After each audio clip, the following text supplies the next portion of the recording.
வணக்கம் நேயர்களே. நேயர்கள் அனைவரும் நீடூழி வாழ்க நிம்மதியுடன். இது சாதனையாளர்களுக்கான பதிவு. அதாவது இப்போல்லாம் ஒவ்வொருத்தருமே ஏதாவது ஒன்று சாதிக்கணும் அப்படின்னு ஒரு எய்ம் வச்சு சாதனையாளர்களாக தான் மாறிக்கிட்டு வரோம். இதுக்கு என்ன செய்யலாம்? Time management.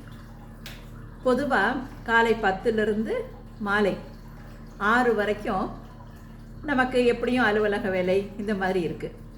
காலையிலையும் மாலையிலையும் என்ன செய்யலாம்? அதாவது காலை நேரத்தில் நம்ம உடல் நலத்துக்கும் மனநலத்துக்கும் வீட்டில் ஒரு பாசிட்டிவ் வைப்ரேஷன் இருக்க வேண்டியது அவசியம்.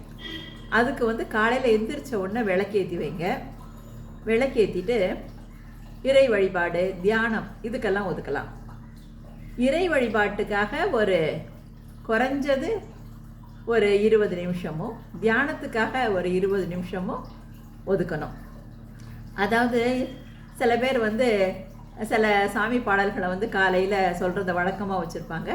மனசு ஒன்றி சொல்லும்போது அதுவே ஒரு தியானத்துக்கு சமானம்தான். அந்த மாதிரி நம்ம இறை வழிபாடு செஞ்சுட்டு அப்புறம் தியான பயிற்சி செஞ்சோன்னா நம்ம மனசு நல்ல ஒருநிலைப்படும். மனசு நல்ல ஒருநிலைப்படும் போது நல்ல ஒரு கான்சன்ட்ரேஷன் கிடைக்கும். பகலில் நம்ம வேலை பார்க்குறப்ப 2 மணி நேரத்தில் முடிக்கக்கூடிய வேலை ஒரு மணி நேரத்துலையே முடிக்கிறத நம்ம அனுபவபூர்வமாக தெரிஞ்சுக்கலாம். அதனால் தியான பயிற்சிக்கு காலை நேரம் வந்தது. அதெல்லாம் முடிச்சுட்டு ஈவினிங் நடைப்பயிற்சி வச்சுக்கலாம். நடைப்பயிற்சி ஈவினிங் ஏன் வச்சுக்கலான்னா, உடல் நல்ல நம்ம பகலெல்லாம் வேலை செய்கிறோம் இல்லையா, உடல் நல்ல தளர்வாக இருக்கிறப்ப நடைப்பயிற்சி செய்கிறது ரொம்பவும் ஈஸியாக இருக்கும். அதாவது காலை நேரத்தில் ரொம்ப கஷ்டப்பட்டு நடந்து செய்கிறத காட்டிலும் மாலை நடைப்பயிற்சி ரொம்பவே நல்லது. பாரதியார் அப்போ சொன்ன மாதிரி காலை எழுந்தவுடன் படிப்பு, அது மாதிரி மாலை முழுதும் விளையாட்டு அப்படின்னு சொன்ன மாதிரி மாலை நேரத்தில் நம்ம உடற்பயிற்சி அல்ல நடைப்பயிற்சி இதெல்லாம் மாலை நேரத்துக்கு ஒதுக்கலாம்.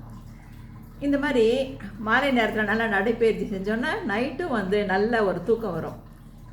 நைட்டு நம்ம அசந்து தூங்கினாதான் அடுத்த நாள் காலையில் எழுந்திரிச்சு அடுத்த நாள் முழுக்க நம்ம புத்துணர்ச்சியாக இருக்க முடியும்.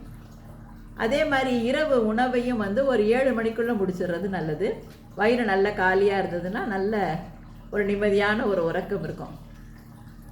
இதெல்லாம் நம்ம கடைப்பிடிக்க ஆரம்பிங்க. முதல்ல ஒரு 2 நாள் செய்கிறது, அப்போ 2 நாள் விடுறது அப்படி இல்லாமல் இன்றைக்கி டே 1 டே 2 அப்படின்னு சொல்லி நோட் பண்ணிவிட்டு விடாமல் ஒரு 40 நாள் தவறாமல் செஞ்சிட்டிங்கன்னா அந்த பழக்கம் உங்கள் ரத்தத்தில் ஊறி போயிடும். அது நீங்களாக நினச்சா கூட அந்த பழக்கத்தை விட முடியாது.